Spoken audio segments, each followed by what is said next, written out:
mess with one person on this side of the family, you're gonna open up a whole can of worms.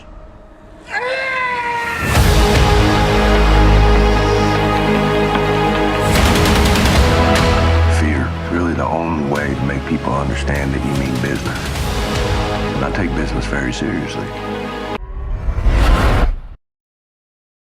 Hey pals and gals, let's talk movies. So I finally got around to checking out Violent Ends, the new Southern revenge thriller that's been getting a lot of chatter. On paper, this movie sounds like it should be right up my alley. It's a story about star-crossed lovers set in the Ozark Mountains, following this guy Lucas Frost, played by Billy Magnussen, who's an honest man trying to escape his family's legacy of violence.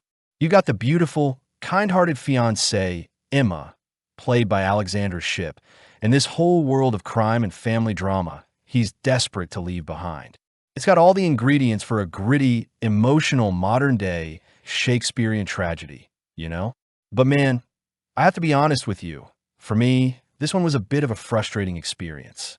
It's a movie that tries so hard to be profound and weighty, but it ends up feeling like it's going through the motions of story we've all seen done better before. Right from the start, the movie lays on this super serious tone with these opening title cards that try to give it a true story, Fargo kind of vibe. And I appreciate that ambition. I really do. But the problem is, the film then dumps a ton of exposition on you about the Frost family dynamics. And honestly, I found it kind of confusing. It was hard to keep track of who was who in this family and what their specific beef was with each other. It sets up this powder keg situation, and the fuse is lit when Lucas's cousin Sid, played by James Badgedale, gets out of prison. Now, James Badgedale is a fantastic actor. He's always great, but here his character feels like he's from a completely different, much more cartoonish movie. He's all sneers and swagger, literally licking his lips like a pantomime villain. It creates this weird tonal clash because the rest of the film is so dour and self-serious. The central relationship, the whole heart of the story, is between Lucas and Emma. And look, Billy Magnussen and Alexandra Shipp are both really charismatic actors. They're trying their absolute hardest to sell this romance, but the script doesn't give them a whole lot to work with. Their connection feels more like a plot device than a real, believable relationship. There's this one scene early on where Lucas does this big, grand romantic gesture that feels like it's straight out of a lighthearted rom-com, and it just feels totally out of place in the grim, gritty world the movie has established. You're told they're in love, but you don't really feel it in your bones, and that becomes a huge problem later on. Because, of course, something terrible happens to kick off the revenge plot. There's a robbery, a really tense sequence, actually, that pulls Lucas back into the world he wanted to escape. And this is where the movie started to lose me. The incident that sets Lucas on his path of vengeance feels so contrived, so convenient for the plot, that it robbed the story of its emotional power. It's like the movie needed him to get mad, so it engineered this scenario without making it feel organic to the characters or the world. From that point on, it becomes a pretty standard revenge tale, and it never really recovers from that initial stumble. Billy Magnussen is a solid actor, and he does his best to portray a man being consumed by the violence he tried to leave behind. But the script doesn't give him much internal life to work with. We see him looking grim and determined, but we don't get a deep sense of his inner turmoil. There's this one pivotal moment where he fully embraces his violent nature, and out of nowhere, he launches into this corny monologue about rattlesnakes.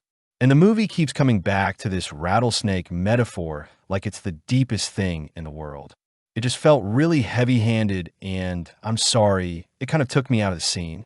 The film is pitched as a slow burn, but it moves in these clunky lurches from one tense standoff to the next. Now, it's not all bad.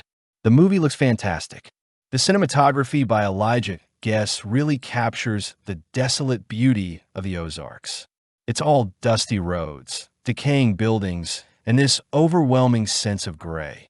You feel the weight of the environment, this place that feels both beautiful and completely drained of life.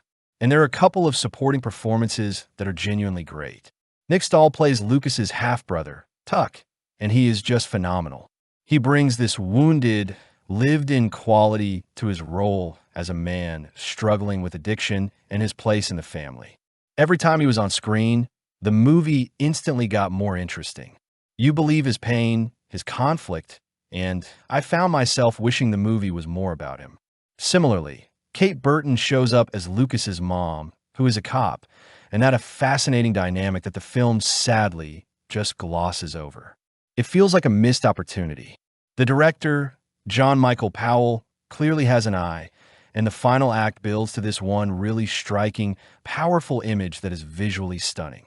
The violence throughout is handled in a very matter-of-fact, brutal way, which I appreciated.